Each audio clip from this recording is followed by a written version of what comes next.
memasuki minggu Prapaskah 24. Tadi dalam kata pengantar pastor mengatakan minggu gembira, karena tema perayaan kita hari ini adalah Bapa yang berbelas kasih. Para suster, Bapak Ibu, saudara terkasih, setelah saya membaca Injil hari ini dan merenungkannya beberapa hari belakangan ini, kalau dilihat dari posisi seorang anak, mungkin yang lebih condong atau lebih jelas ditampilkan dalam Injil hari ini adalah anak bungsu dalam perspektif kesalahan. Anak sulung luput dari perhatian. Walaupun demikian, dalam pemilih ini pastor tetap menyoroti anak bungsu. Karena saya melihat sebagian besar dosa kita hampir sama seperti anak bungsu. Maka dalam pemilih ini pastor memberi tema singkat membangun tobat dengan penyesalan. Kenapa? Ini yang mau disampaikan oleh pastor. Kadang kita mau bertobat tapi ada syaratnya. Saya bertobat, kau itu bukan bertobat. Maka dalam pertobatan harus ada penyesalan.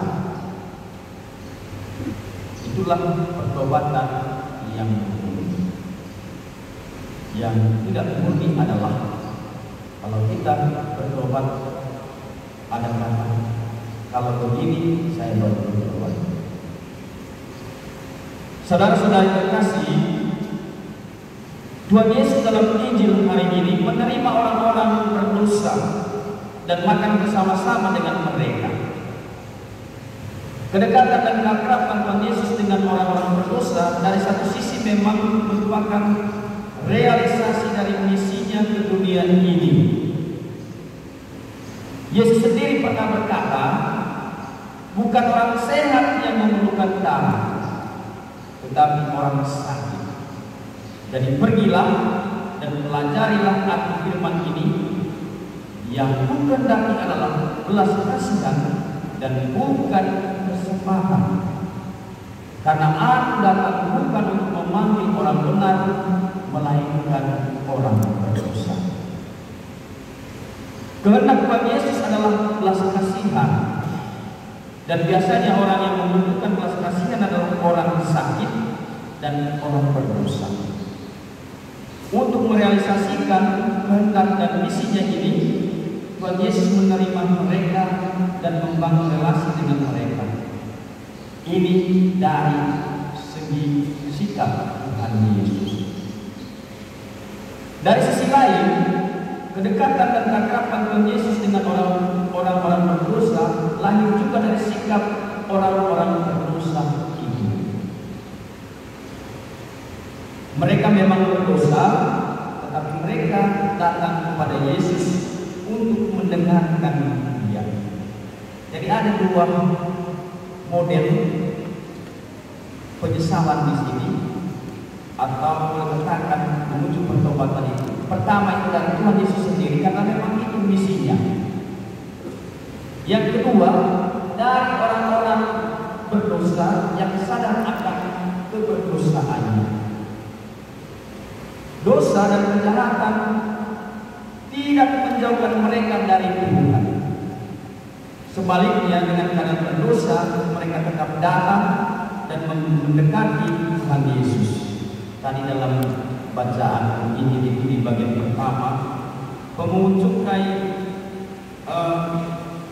di sana dilihat bahwa orang-orang Farisi dan ahli Taurat bersungguh-sungguh karena Tuhan Yesus makan bersama dengan pemungut cukai dan orang-orang berdosa.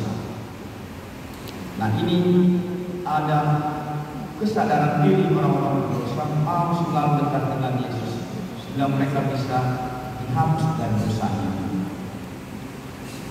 Saudara-saudari, karena dosa mereka sakit, tetapi dengan Tuhan mereka disembuhkan. Karena dosa mereka dipersalahkan, tetapi dengan Tuhan mereka dimaafkan dan diampuni. Sikap dalam situasi ini dari segi manusia adalah kesadaran diri sebagai orang sakit dan orang berdosa. Nah, ini Bapak dan Ibu, penyesalan itu tercapai kalau sadar diri. Ya, karena juga kita tidak pernah sadar bahwa kita orang berdosa. Nah, itu nanti dari perspektif anak sulung. Pemberontakan anak sulung itu disitulah juga adalah seorang yang tidak sadar diri, yang merasa paling benar. Manusia berdosa atau jatuh dalam dosa adalah hal yang biasa. Manusia sakit itu biasa. Namun hal lebih penting dari itu adalah mengenal diri dan menyesali segala kejatuhan atau segala dosa kita. Pertobatan dari sisi manusia tidak terjadi dengan sendirinya. Pertobatan itu berawal dari kesadaran diri dan penyesalan diri sebagai orang berdosa. Bila seseorang tidak menyadari dirinya yang rapuh dan tidak menyesali segala dosanya, dia tidak mungkin bertobat. Orang lain boleh menggonggong dari luar, boleh mencibir dan mengkritik dari luar, tanpa kesadaran dan penyesalan dalam dirinya sendiri, segala macam gonggongan, kritikan, dan ejekan dari luar akan sia-sia. Nah, inilah yang ada dalam diri pemungut cukai dan dalam diri orang-orang Farisi dan ahli Taurat. Maka oleh sebab itu Bapak dan Ibu, saudara-saudari terkasih, kita perlu melihat dan meneladani sikap anak yang bungsu dalam Injil hari ini. Anak bungsu itu memang sudah berdosa, dia sudah bersalah. Itu dulu yang pertama kita pahami dengan baik. Dosa yang pertama atau kesalahan yang pertama adalah meminta harta warisan dari orang tuanya selama orang tuanya itu masih hidup. Nah, ini dalam budaya Karo, Toba, Malungu atau pada umumnya, kalau meminta warisan orang tua masih hidup itu pantang sekali. Tapi kalau dalam budaya kami masih hidup orang tua sudah bagi kata warisan.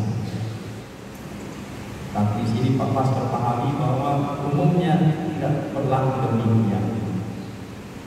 Dikatakan di sana Bapak dan Ibu, dengan permintaan harta warisan ini sebelum waktunya, dia secara tidak langsung menginginkan percepatan kematian dari orang tuanya. Budaya saat itu pun demikian pada zaman Yesus. Orang tua biasanya hidup dari harta milik atau kekayaan mereka sendiri, lebih-lebih bila anak-anak mereka tidak lagi memperhatikan mereka di masa senja atau masa tua mereka. Mereka tidak memiliki sandaran hidup yang lain selain harta kekayaan yang masih ada pada mereka.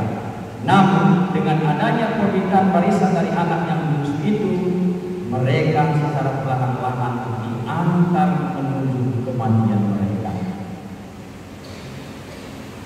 Kesalahan yang kedua adalah anak bungsu itu pergi meninggalkan orang tuanya ke negeri yang jauh. Jadi setelah dimintanya harta warisannya itu, dia pergi. Nah, perginya ini Bapak dan Ibu tidak seperti anak-anak yang lain pergi ke tanah rantauan masih ingat dengan orang tuanya. Yang menjadi kesalahan adalah dia pergi ke tempat yang jauh untuk meninggalkan orang tua dan sama sekali melupakan orang tua seperti dilakukan oleh anak bungsu ini. Dia tinggalkan orang tuanya dan tidak lagi melakukan suatu relasi yang baik. Kesalahan yang ketiga dari anak bungsu itu adalah menjual seluruh harta miliknya dan memboroskan harta miliknya itu dengan hidup berfoya-foya. Ya Bapak dan Ibu, dalam budaya tradisi orang Israel, kalau warisan itu tidak boleh diperjualbelikan kepada orang lain. Kalau warisan itu, misalnya saya punya tanah, saya tidak bisa menjualkan kepada keluarga yang lain. Saya tawarkan ke keluarga inti, entah ke abang, ke adik, dan wajib mereka yang dibeli. Nah, ini tidak. Pemborosan dan sikap hidup berfoya-foya adalah akar dari segala bencana, kehancuran dan kerusakan hidup manusia. Orang yang hidup boros dan berfoya-foya adalah orang yang egoisnya besar. Orang seperti itu hanya mengingat dirinya sendiri dan hidup hanya untuk dirinya sendiri. Dia sama sekali tidak mengingat orang lain. Dia juga melupakan masa depannya sendiri dan masa depan orang lain seperti anak-anaknya sendiri. Pemborosan dan hidup berfoya-foya melahirkan segala macam ketidakpuasan, perampokan, pencurian, penindasan, perampasan, dan penjarahan. Nah, inilah yang terjadi dalam diri anak bungsu tadi. Setelah dia hidup mendapat warisan dari orang tuanya, dia jual. Setelah dia jual, dia foya-foya di tanah rantauan dan tidak ingat orang tuanya.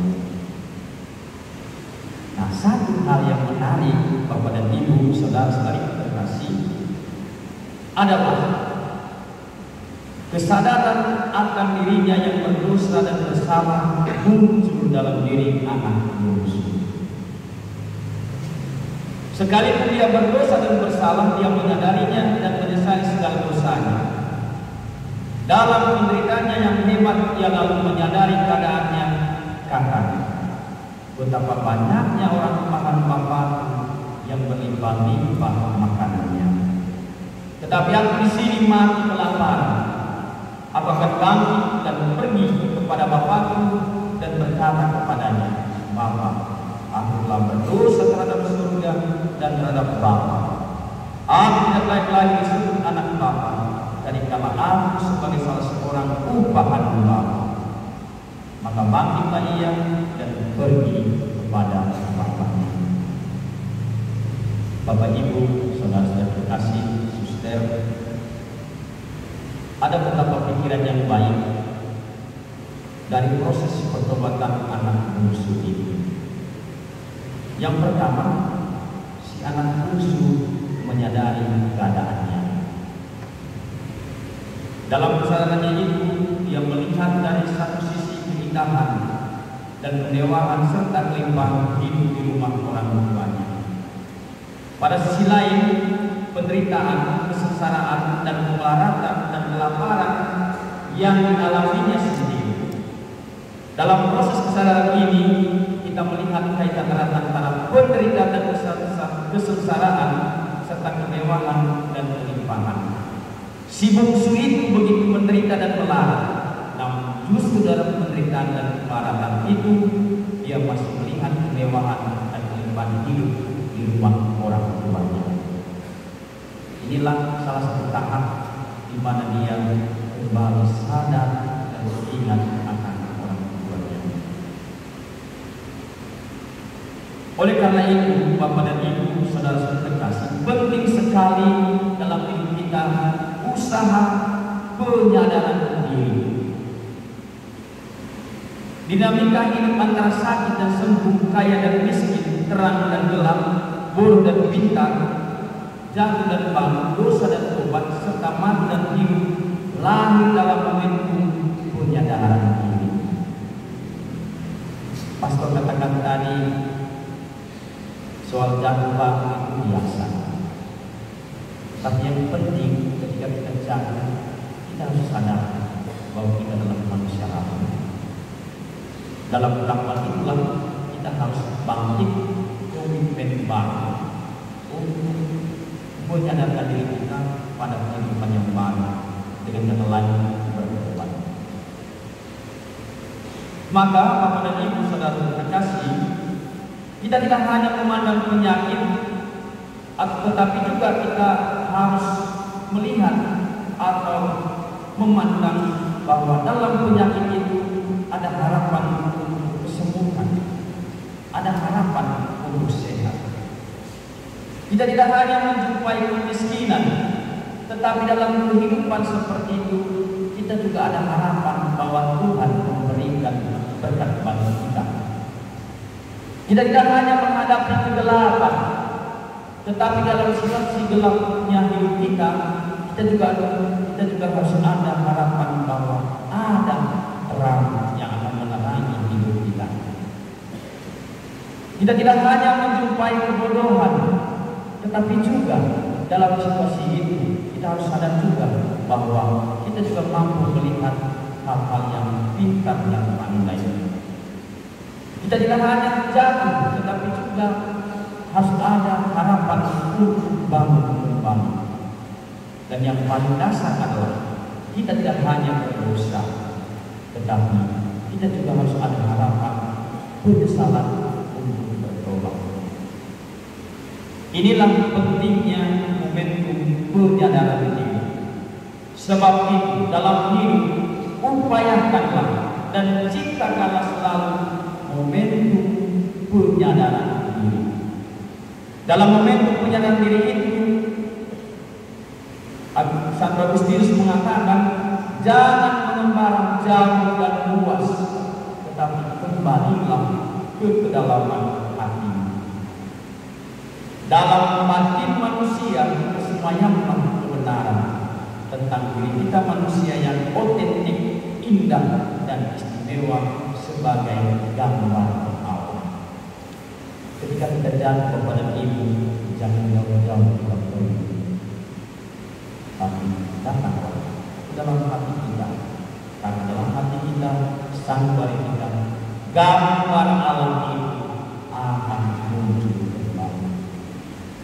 Yang kedua, Bapak dan Ibu saudara terkasih, si anak bungsu mengakui dan menerima dirinya sebagai anak yang berdosa dan bersalah.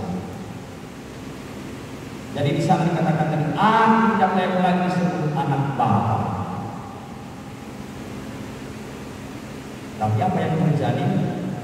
Karena penyesalan dan pertobatannya, bapaknya menyembelih anak bertanggung, mengenakan cincin pada jarinya dan sepatu pada kakinya.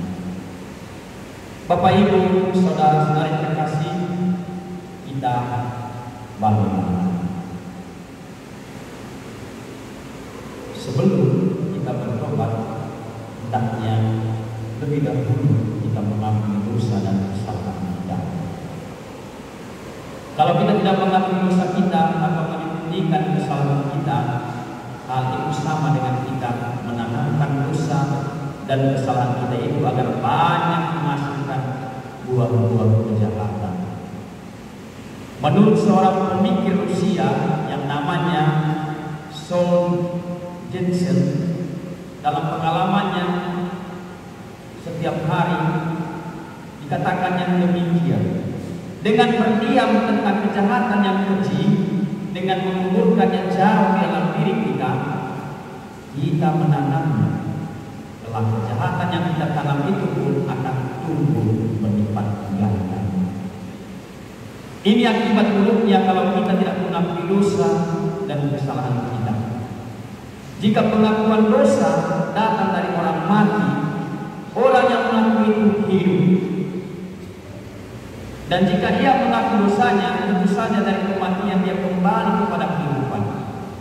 Jika engkau telah kembali kepada kehidupan, ketika engkau mengaku dosamu, siapa yang membangunkan engkau? Tidak seorang pun yang mati dapat membangunkan diri. Bapak dan Ibu, jangan kita berharap pengakuan dosa itu bisa terjadi ketika kita sudah mati. Kalau sudah mati, harapan yang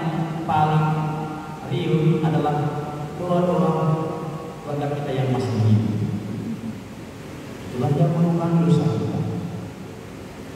Maka dalam gereja Katolik kita diharapkan untuk selalu mendoakan Allah, keluarga kita, kenalan kita, sahabat kita.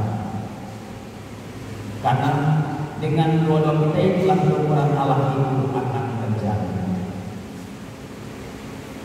Maka begitu Bapak dan Ibu, Santo Agustinus mengatakan demikian. Pengakuan dosa mengantar kita kepada pertobatan, dan dari pertobatan kepada kehidupan di dalam Tuhan sendiri. Dalam seluruh perjalanan tobat ini, Tuhan adalah awal dan akhir yang mengantar kita kepada kehidupan yang melimpah dengan kegembiraan dan kebahagiaan. Maka mari hari ini kita ada di posisi bukan hanya anak bungsu, tetapi juga anak sulung. Anak sulung, dia di sana digambarkan orang-orang beriman yang tidak sadar akan kehadiran Allah. Karena kita juga orang beriman ini yang rajin bekerja, kadang tidak seperti orang-orang Farisi dan ahli Taurat yang cemburu akan kebaikan Allah terhadap orang berdosa. Maka mari hari ini fokus perhatian kita adalah Allah yang berbelas kasih. Belas kasih Bapa tidak memandang rajin tidaknya kita bersama Dia, tetapi Dia merasa memandang dan memberi kasih-Nya. Kita memasuki minggu perpasa 4 ini. Di paroki kita ini ada jadwal pengakuan dosa, manfaat jadwal hidup dengan baik. Karena ketika kita sudah mati, tidak ada pengakuan dosa di sana.